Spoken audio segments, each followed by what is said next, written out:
Oke, sekarang kita bicara tentang series Indonesia. Aku biasanya nggak pernah tertarik dengan series Indonesia seheboh apapun di internet.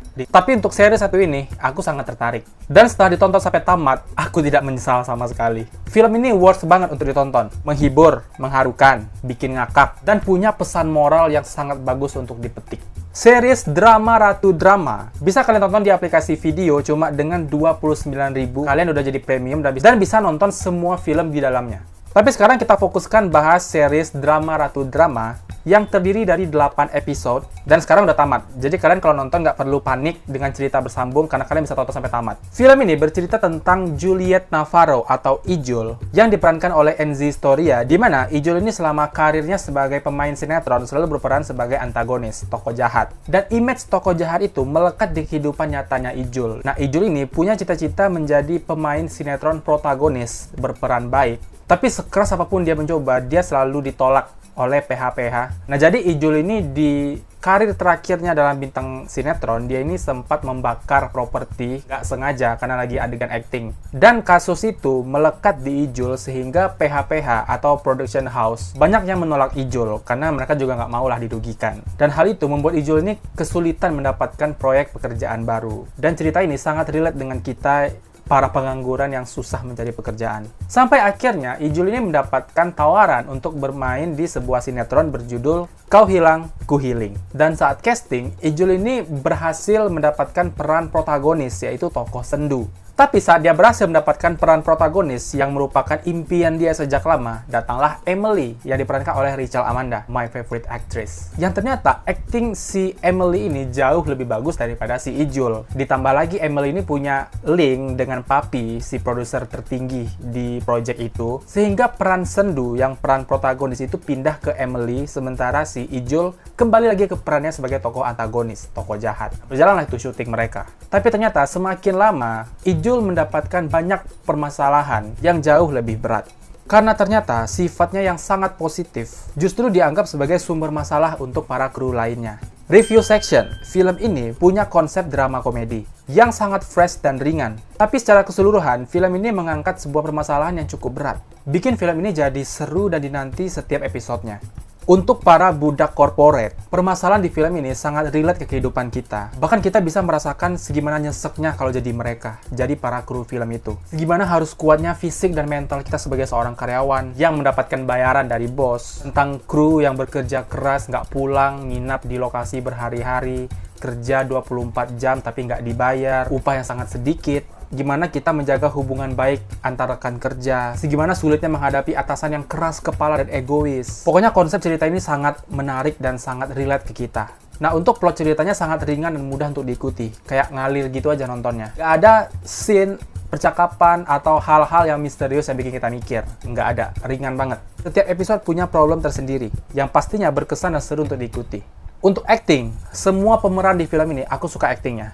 Top notch, gak ada yang kaku, semuanya natural. Jadi kayak kita benar-benar mengikuti perjalanan sehari-hari mereka. Rachel Amanda yang aktingnya nggak usah kita ragukan lagi, dari zaman dia kecil, dari zaman Candy itu udah wow banget aktingnya. Tapi di sini aku ada bangga tersendiri dengan si Amanda karena bertahun-tahun karirnya main film, dia selalu mendapatkan peran protagonis, si tokoh baik. Tapi di sini dia berhasil membuktikan kalau dia itu bisa juga kok jadi orang jahat. Tapi peran jahatnya ini bukan literally kayak ibu tiri dan semacamnya ya. Tapi di sini dia ini bertingkah seperti orang baik. Tapi dia itu fake. Dia adalah orang yang sangat mahir memutarbalikkan fakta, membuat citra-citra buruk ke orang-orang. Sini dia juga suka berkata kasar, suka merokok, pemabuk, manipulatif. Pokoknya dia ini punya karakter yang sangat buruk lah. Dan itu sangat bertolak belakang dengan image yang udah dia pegang selama bertahun-tahun. Nah, yang baru aku sadar di sini adalah acting Enzi Storia. Aku nggak nyangka dia punya acting sekeren itu, sebagus itu. Gila. Apalagi pas acting nangis itu badass sih. Dan perpaduan antara Enzi dengan Rachel Amanda klop, dan menurut aku itu yang bikin film ini meledak. Selain ide cerita, konsep cerita, plotnya yang bagus, tambah lagi pemainnya punya kemampuan acting yang luar biasa. Nah, salah satu adegan favorit di film ini untuk aku adalah di episode 5 ketika Pak Romli itu dipecat. Dan adegan itu berhasil bikin aku meneteskan air mata, karena memang sesedih itu. Ini nih cuplikannya.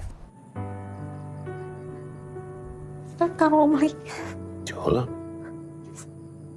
udah, Jul, lu nggak boleh nangis. Lu nggak boleh nangis, ya. Please jangan nangis. Lu perempuan kuat loh. Jul. Udah. Gue harus balik. Udah terlalu capek gue syuting, badan gue udah lengket. Gue pamit.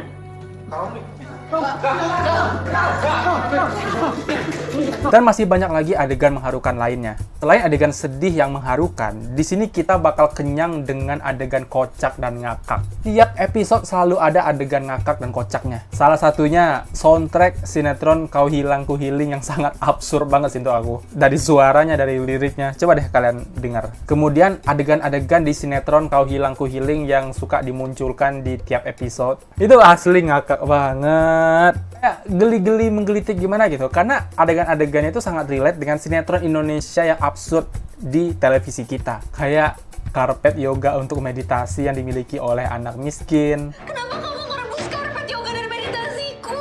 Itu juga kenapa ada foto ibuku direbus juga. Coba, gimana ceritanya anak miskin punya karpet yoga? Yoga! Itu olahraganya orang kaya nggak sih? Bukannya? Pesawat, layang-layang, burung-burung yang terbang ketika Agnes jatuh dari langit. Kemudian ular kobra.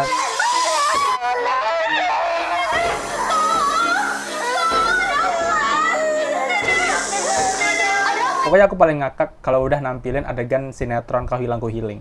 Nah, seperti tadi aku singgung, film ini punya pesan moral yang sangat bagus untuk bisa kita petik. Kayak sebuah introspeksi untuk diri kita sendiri. Nah, untuk aku pribadi, yang bisa aku pelajari dari film ini adalah ternyata orang yang overthinking, atau mungkin bisa dibilang orang yang positif dan selalu memikirkan perasaan orang lain, justru bakal menyakiti dirinya sendiri. Contoh kayak di film ini, si Ijul ini punya sifat yang sangat positif. Dia sebisa mungkin berusaha membuat orang lain bahagia, walaupun dirinya nggak bahagia. Dia berusaha membuat orang lain suka dengan dia dengan berbagai cara, sampai akhirnya semua emosi yang harusnya dia keluarkan tapi dia pendam demi menenggang orang lain, itu akhirnya keluar dan meledak. Nah, itu adegan yang paling epic untuk aku di film ini, yaitu di episode 7. Mungkin kalian udah pernah lihat juga sekilas cuplikannya di TikTok tentang Ijul yang marah-marah di acara ajang award. Nah, itu tuh semua emosi yang dia pendam selama itu dia tumpahkan pada saat itu. Itu epic sih. Pokoknya kalian tonton aja lah filmnya, kalian pasti paham pesan moral dari film ini. Apalagi untuk kalian yang overthinking dan selalu nggak enakan. Kalian yang nggak pernah bilang enggak dalam hal apapun, selalu iya aja. Ngikutin aja kemauan orang demi membuat mereka senang. Tapi justru itu menyiksa diri sendiri. Oke, overall film ini sangat bagus, sangat menghibur. Aku rekomendasikan kalian untuk nonton di aplikasi video. Dan dari aku untuk series ini ratingnya 9,5/10 karena memang sebagus itu. Untuk kalian yang udah nonton, gimana pendapat kalian tentang drama atau drama? Please share di kolom komentar. Dan untuk yang belum nonton, kalian wajib nonton.